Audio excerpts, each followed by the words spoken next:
The story of Samson is one of the most fascinating tales of strength, weakness, and redemption you'll ever hear. Imagine being blessed with supernatural power, the kind that lets you fight lions with your bare hands and defeat armies single-handedly. That was Samson's reality. From birth, Samson was set apart for something extraordinary. His mother was visited by an angel who gave specific instructions. Her son would be a Nazirite dedicated to God. No razor would touch his head and his strength would be legendary. Growing up, Samson became a walking legend.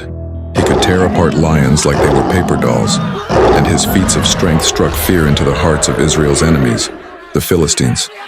But here's where the story takes an interesting turn. Despite his incredible physical strength, Samson had a devastating weakness: his heart. He fell for a Philistine woman named Delilah, and that's when things started to unravel. You see, strength isn't just about muscles and power, it's about character and wisdom too. Delilah, working for the Philistines, kept pressing Samson to reveal the secret of his strength. And despite being betrayed 3 times, Samson couldn't resist her persistence. Finally, he revealed that his uncut hair was the source of his strength, a symbol of his covenant with God.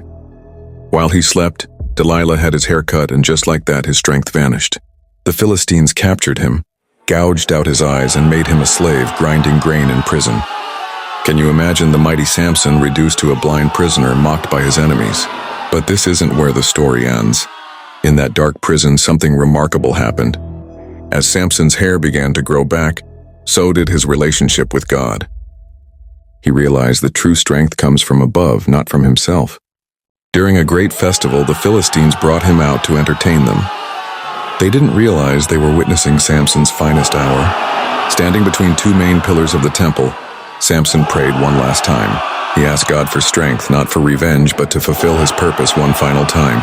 With renewed power, he pushed against those pillars, bringing down the entire building. In his death, he achieved his greatest victory, defeating more enemies than he had in his entire life. Samson's story teaches us that strength without wisdom is like a ship without a rudder.